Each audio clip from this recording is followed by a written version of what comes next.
There's a special kind of silence that follows a terrible date. Not the peaceful kind. Not the comfortable kind. The kind that feels like you just wasted 2 hours of your life pretending to be someone you're not. That night in Chicago, I learned how loud that silence can be. Her name was Melissa. We had matched 3 days earlier. Good photos. Smart bio. Loves dogs, hates drama. The usual. She chose the place, a small late-night diner off Lincoln Avenue. Neon lights buzzing in the window. Red vinyl booths. The smell of coffee and fries hanging in the air. When I walked in, she was already there. And within 5 minutes, I knew. This wasn't going anywhere. She barely looked up from her phone. She corrected my grammar twice. Laughed at her own jokes. Asked me what I made per year before asking what I liked to do for fun. By the time the food arrived, we were both pretending. She scrolled. I nodded. The fries went cold. At exactly 9:17 p.m., she checked her watch dramatically. I actually have an early morning, she said. We both knew that was a lie. I paid the bill. She left without a hug. Just like that. I didn't leave. I just slid back into the booth. The diner had thinned out. A trucker in the corner. An older couple sharing pie. Soft country music playing from a dusty speaker. I stared at the ketchup bottle like it had betrayed me. 32 years old. A decent job. A good apartment. And somehow, still eating alone in a diner on a Friday night. Rough one? The voice startled me. I looked up. She stood there holding the coffee pot, early 20s maybe, dark hair tied back, tired but kind eyes. Her name tag read, Ava. I've seen that face before, she said gently. It's the I knew this was a mistake but I showed up anyway face. I almost laughed. Is it that obvious? She poured more coffee into my mug. Only to someone who's worked here 3 years. She hesitated. Then she did something unexpected. She slid into the booth across from me. If you want, she smiled softly, I'll sit in your booth all night. It wasn't flirtatious. It wasn't inappropriate. It was human. You don't have to, I said. I know, she replied. But you look like you don't need another coffee. You look like you need someone to not leave.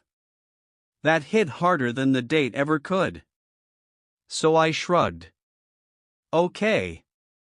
She tucked one leg under herself and rested her chin on her hand. So, she said, what did she do? And I told her. About the phone. The salary question. The forced laughter. Ava listened, not waiting for her turn to talk. Not checking her watch. Not pretending. Just listening. That's the thing about bad dates, she said after a moment. They're not terrible because the person's awful. They're terrible because you realize they don't see you. That word lingered. Seen. When was the last time I felt that? The diner lights flickered slightly as the clock hit 10. Her manager walked by, but didn't say anything. It was slow. No one needed refills. You ever go on bad dates? I asked. She laughed. Once drove 40 minutes to meet a guy who brought his ex's dog. Said he was co-parenting. I choked on my coffee. We both laughed. But then her smile faded slightly. My worst one, she said quietly, wasn't loud or rude. He just didn't ask me a single question. I could have been anyone sitting there. That's silence again. I think, she continued, that's what people are really afraid of. Not rejection. Not heartbreak. Just being invisible. Outside, snow had started to fall lightly against the window. Chicago winters didn't care about your dating life. We talked about small things. Music. Her nursing classes. Why I moved to the city. Turns out she was saving up to transfer to University of Illinois Chicago.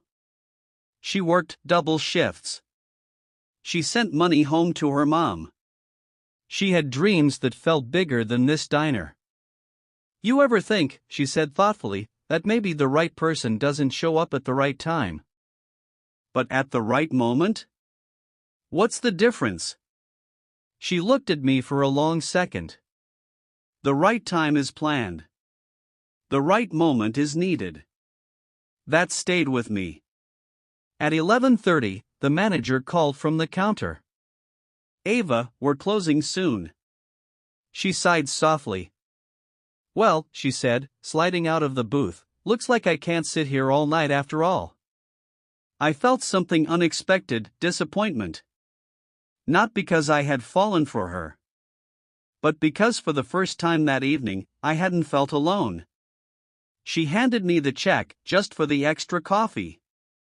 On the receipt, she had written, "You're not invisible." I stared at those words longer than I should have. As I stood to leave, I paused. Hey, I said carefully.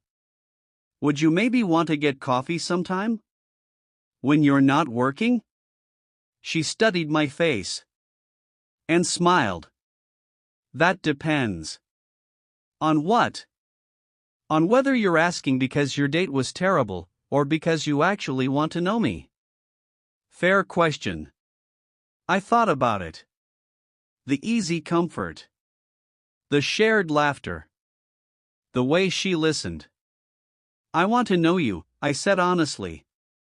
Her smile softened. Then yes. We didn't rush it. Our first real coffee lasted 3 hours. No phones. No salary questions. No pretending. 6 months later, we were walking along the lake near Navy Pier, bundled in coats, laughing at nothing. And sometimes I think about that terrible date. If Melissa hadn't left early. If I had stormed out. If Ava hadn't chosen that moment to sit down. Life doesn't always change with fireworks. Sometimes it changes with a quiet question. If you want, I'll sit in your booth all night. That night, I walked into a diner feeling invisible. I walked out feeling seen. And sometimes, that's all it takes.